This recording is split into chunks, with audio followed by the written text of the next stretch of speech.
D'ici 2030, on commencera à établir des connexions entre l'intelligence artificielle et le cerveau humain.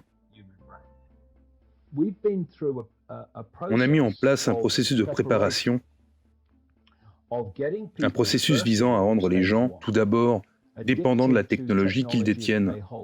Appareils photo, smartphones, tablettes, on y est quasiment arrivé. Il suffit d'aller en ville, vous verrez cette dépendance. Et ils ciblent spécifiquement les jeunes. Pourquoi ? Parce que les jeunes aujourd'hui, et les enfants également, seront des adultes au moment où ils voudront déployer l'intelligence artificielle à sa pleine capacité. Pour cela, ils doivent amener les gens à être dépendants de la technologie au point de l'intégrer et d'en faire la chose la plus naturelle au monde. Je vais avoir 67 ans. Je suis né en 1952. Donc, j'ai un point de repère. Je sais à quoi ressemble le monde d'avant.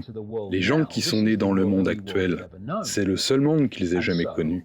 Et donc, ils n'ont pas ce point de repère, ce à quoi ressemblait le monde avant. Mais plutôt, ceci est le monde et sa technologie. Et c'est comme ça que ça marche. Et je sais, pour l'avoir vécu, à quel point cette situation est récente et la rapidité avec laquelle la technologie est arrivée, comme sortie de nulle part. La première étape consiste donc à rendre les gens accros à la technologie, au point où, dans les cas les plus extrêmes, ils se lèveront en pleine nuit et feront la queue devant un Apple Store pour obtenir la première de ces nouvelles technologies. Et ce qu'ils veulent, au bout du compte, et qui n'est pas si loin dans l'avenir, c'est que les gens fassent la queue pour être connectés à l'intelligence artificielle. De la même manière que maintenant, les Suédois organisent des fêtes pour célébrer quand quelqu'un s'est fait implanter une micropuce, vous voyez ? Tout ceci est lié. Donc l'étape suivante, parce que l'idée est de pénétrer dans l'organisme, l'étape suivante est que cette technologie soit sur le corps. Nous sommes passés de simples appareils portables à l'informatique vestimentaire, puis au Bluetooth et au Google Glass, aux montres Apple et à tous ces gadgets qui vont sur le corps, et même à ce qu'ils appellent les tatouages électroniques, qui sont simplement des micropuces sur la peau. Et l'étape suivante est de pénétrer dans le corps. Ça commence déjà dans des pays comme la Suède. L'idée est d'intégrer cette technologie, et des personnes comme Ray Kurzweil, qui est cadre chez Google, je veux dire, Google et Facebook sont vraiment à la pointe de ce genre de choses. Les gens pensent que c'est un réseau social ou qu'un moteur de recherche. Non, non, non. Maintenant, tout ce groupe Google, que l'on nomme Alphabet, est parfaitement à la pointe de toute cette technologie d'intelligence artificielle.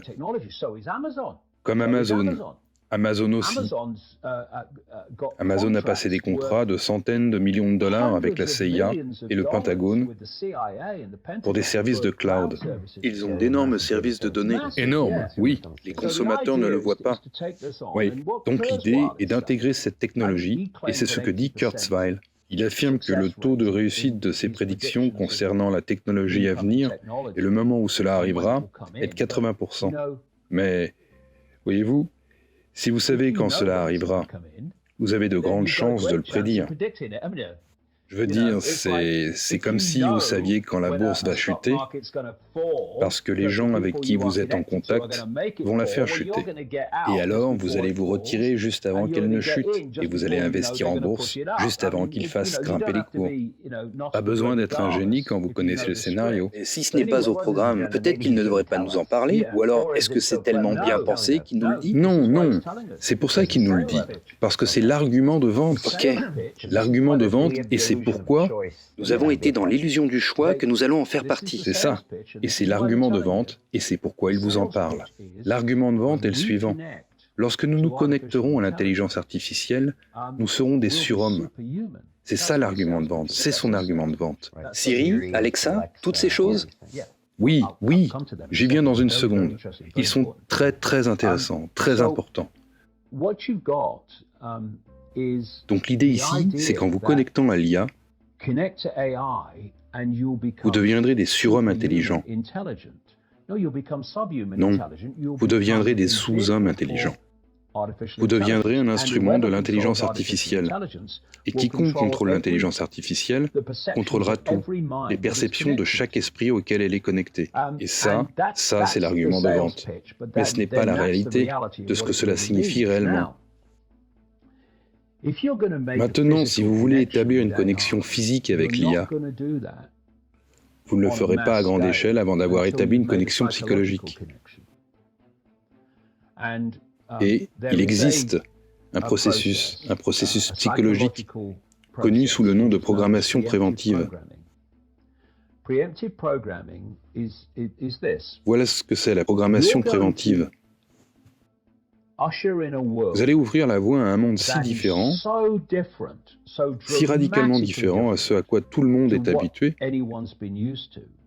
que vous allez rencontrer une résistance évidente, simplement à cause de la différence entre le monde auquel les gens sont habitués et le monde vers lequel vous les menez. Un réfractaire qui dit « Attendez une minute, vous voulez faire quoi? Quoi ?» Vous les préparez grâce à une programmation préventive.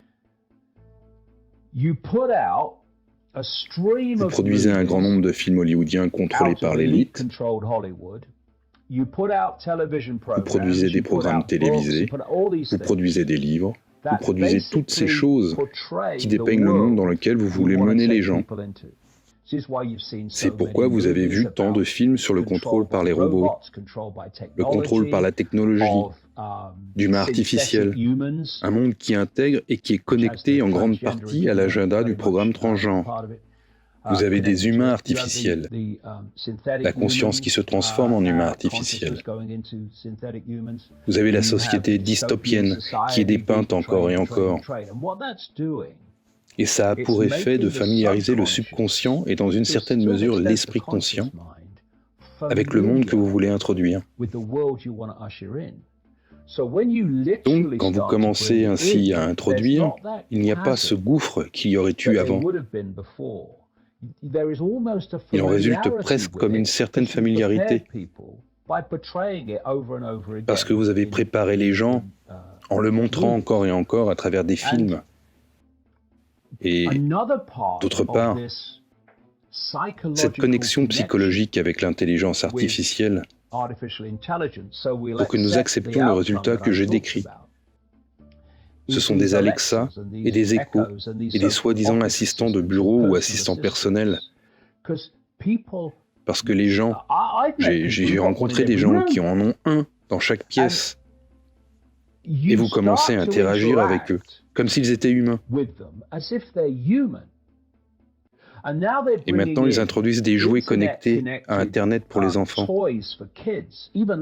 même pour les plus petits, et des poupées Barbie, pour qu'ils puissent réellement avoir des conversations avec l'intelligence artificielle.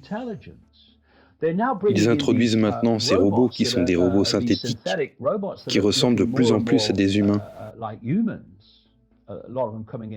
Certains d'entre eux viennent de l'Est et il s'agit de tout un processus psychologique pour nous familiariser avec l'intelligence artificielle, pour amener les gens à interagir avec elle jusqu'à ce qu'elle devienne la chose la plus naturelle au monde. Et si ça nous permettait de vivre mieux, serait-ce possible?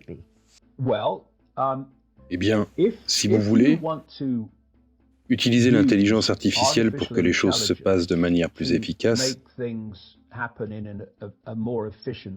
Il y a un argument en ce sens, mais ce n'est pas un argument pour relier l'IA au cerveau humain et au processus de perception humain.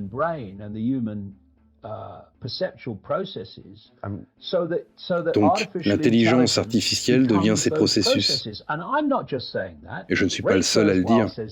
Ray Kurzweil affirme ceci.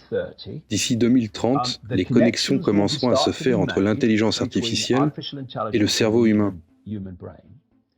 Et le cerveau humain sera connecté à ce qu'il appelle le cloud, aussi appelé réseau intelligent, relié en définitive à l'intelligence artificielle.